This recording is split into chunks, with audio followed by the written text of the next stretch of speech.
UP board class 9 mathematics का lesson 6 रेखा और कोण पर या लाइन और एंगल पर आधारित है। यहाँ पर बहुविकल्पी प्रश्न हम देख रहे हैं कि किस प्रकार से एमसीक्यू क्वेश्चन इसमें आते हैं। तो एमसीक्यू क्वेश्चन यहाँ पर जो हमने लिया हुआ है, पहला क्वेश्चन कराया कि एक रेखा का वह भाग जिसके दो अंत बिंदु होते हैं वह कहलाता है। तो वह क्या कहलाता है? यहाँ पर रेखाखंड कहलाता है। निम्नलिखित में कौन त्रिभुजों की सर्वांग समता की एक कसौटी नहीं है?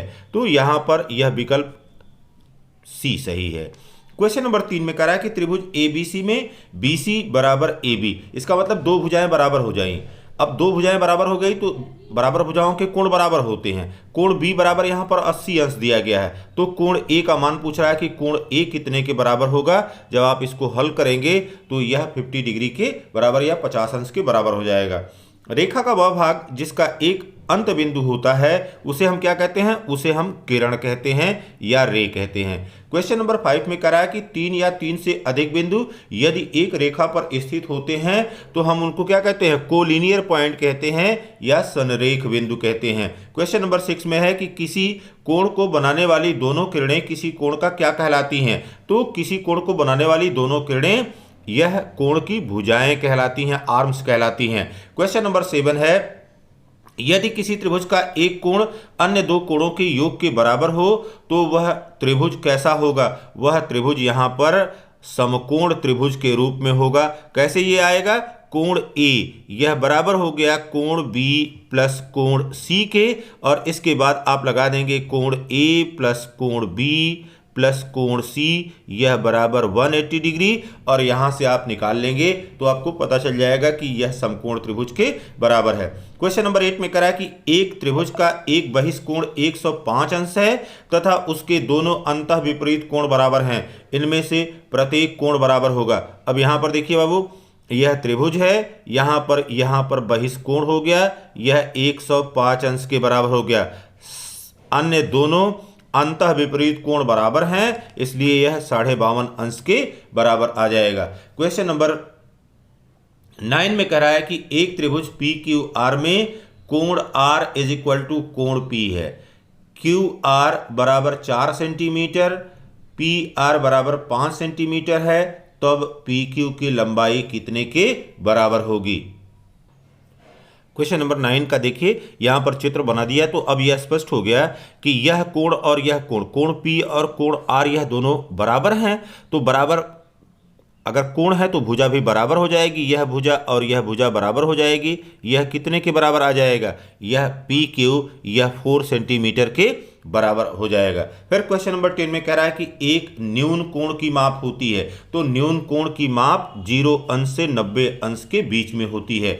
एक समकोण का अंशीय मान कितना होता है? एक समकोण का अंशीय मान 90 अंश के बराबर होता है। एक अधिक कोण का मान होता है, तो अधिक कोण का मान कितना होता है? 90 अंश से लेकर के और 180 अंश के बीच में। फिर एक ऋजु कोण का अंशीय मान कितना होता है? यहां पर यह 180 अंश के बराबर होता है। क्वेश्चन नंबर 14 में कह रहा है कि वे दो कोण जिनका योगफल 180 अंश के बराबर होता है वे एक दूसरे के क्या कहलाते हैं? यहाँ पर यह एक दूसरे के संपूरक कोण कहलाते हैं। किसी त्रिभुज के तीनों अंतः कोणों का योगफल कितने के बराबर होता है? 180 अंश के बराबर होता है। त्रिभुज ABC में कोण A बराबर 45 अंश, कोण B बराबर 75 अंश, तो कोण C का मान कितने के बराबर होगा? तो यहाँ पर आप जोड़ दीजिए कोण A और कोण B, यह 120 हो गया, और 120 जब हो गया तो शेष यहाँ पर कितना हो गया? 60 अंश के बराबर हो गया। फिर 48 अंश का पूरक कोण होगा, तो 48 अंश का पूरक कोण कितने के बराबर आ जाएगा? 48 अंश का पूरक कोण यहाँ पर 42 डिग्री के यहाँ पर बराबर हो जाएगा, क्योंकि आप देख लीजिए 42 प्लस 48 यह 0 और ये 90 डिग्री के बराबर हो गया। फिर कह रहा है कि संलग्न आकृति में PQR एक रेखा है, तो यक्स डिग्री का मान बताइए, यक्स कितने के बराबर होगा? अब यहाँ पर देखिए, यह 4x है, यह 3x है, 7x हो गया, तो 7x प्लस 40 यह मिल करके कितना हो गया? यह 180 के बराबर हो गया। अब या 7x बराबर 140 के बराबर हो गया, तो x बराबर कितना हो गया, यहाँ पर 20 के बराबर हो गया, 20 डिग्री माना जाएगा। फिर क्वेश्चन नंबर 19 में कह रहा है कि निम्नांकित चित्र में त्रिभुज ABC में कोण A बराबर 50 अंश है, कोण B बराबर यहाँ पर 60 अंश है, तो इसकी सबसे बड़ी भुजा होगी। तो बड़े कोण के सामने की भुजा बड़ी होती है, तो जो यहाँ पर जो कोण बड़ा होगा उसकी भुजा बड़ी हो जाएगी, यह AC के बराबर हो जाएगा।